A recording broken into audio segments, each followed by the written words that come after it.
ma lugesin siis vist kõige hiljutisemat suuremat uuringut usu kohta Eestis, see oli 2020 ja neid, kes ennast mingi konkreetse usundiga siis seovad, neid oli protsent langenud, umbes 5% ühiskonnast. Aga huvitav oli see, et seal oli ka küsimus, et kas te nii-öelda usute Jumala olemasolusse. Ja need aastal 2015, kes ütlesid, et ei tea, neid oli 10%, nüüd aastal 2020 oli 28%. Kuidas mõista seda küsimust, kas te usute Jumala olemasolusse? Ja, see kindlasti sellisena esitatuna, ütleme keskmisele vastajale Eestis, siis tingimata inimene ei seo seda Jumalat, kelle olemasolus seda usub, et ta ei seo tingimata teda tõenäoliselt organiseeritud kiriku või religiooniga. Et see on hea ka point, mis te enne välja tõite, et ei saa väita, et eestlane on kõige vähem usklik rahvas, vaid võib-olla siis on ju, me usume ikka, nagu ka Tammsaare räägib. Aga me võiksime vaadata Eestit natukene nagu laborit, et mitte, et mulle endale meeldiks olla sellise laborandi rollis. Laborandi, mina ei ole võib-olla nii laborant, kui võib-olla ma olen siis ka üks nendest, kellega siis selliseid laborikatseid tehakse. Eesti on hea näide ja see on tõesti teatud mõttes nagu positiivne hinnang praegu Eestile.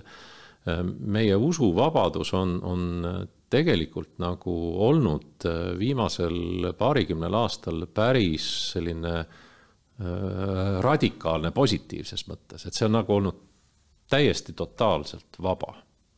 Mis tähendab seda, et riik ei ole tahtnud kuidagi organiseerida inimeste usuelu. Et on teatud ju rituaalid, mida järgitakse ka võib-olla riiklikel tseremooniatel, aga need on ikka rituaalid ja siis on sellised perekondlikud rituaalid, et inimesed käivad ikkagi käiakse kirikus näiteks jõulude ajal või süüdatakse advendiküünalt, millel ei ole mingit muud tausta kui kristlik taust, aga loomulikult inimene saab süüdata advendiküünla mõtlemata absoluutselt ka kristlusele. Aga et miks ma ütlen, et labor, et mulle meeldinud Eestit külastanud, näiteks Skandinaavia kirikus tulevad delegatsioonid, ma olen neile öelnud, et tere tulemast tulevikku. Sest teatud mõttes ma näen, et samasugused protsessid on seismas ees Euroopas, teistes riikides, ka Põhjamaades, mis on Eestis, mis on ammu meil käes või me oleme neid juba läbinud. Ehk siis, kui riik loobub inimeste usuelu korraldamisest.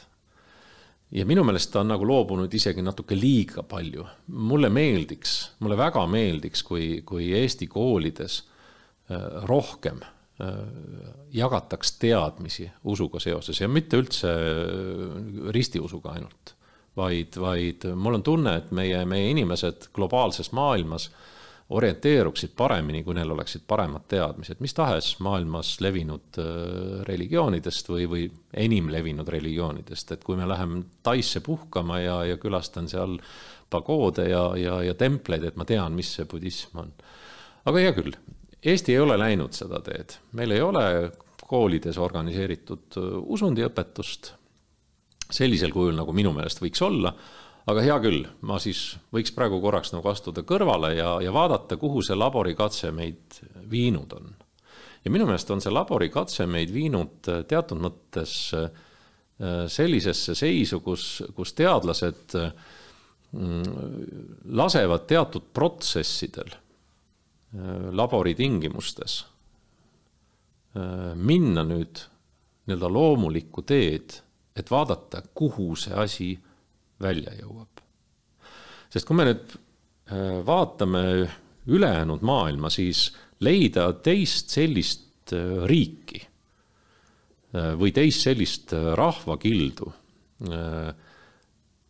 kelle puhul ei ole tahetud seaduse tasandil või riiklikul tasandil ära organiseerida inimeste usuasju. Küll on riigikirikuid või küll on vähemalt siis organiseeritud ära, millistel uskudel on teatud teatud eelised ja millel ei ole eeliseid, siis meil ei ole, meil on nagu labor, kus on viirus lahti lastud ja siis vaadatakse, mis seal, või no ükskõik mingi katse on käivitatud ja vaadatakse, kuhu ta läheb. Ja meil on see katse siis praegu toimumas, kus riik on andnud täielikult totaalse usuvabaduse. See piir läheb umbes sealt, et kus muutub juba midagi vägivaldseks või muutub teistele ohtlikuks, et siis seal on see usuvabaduse piir.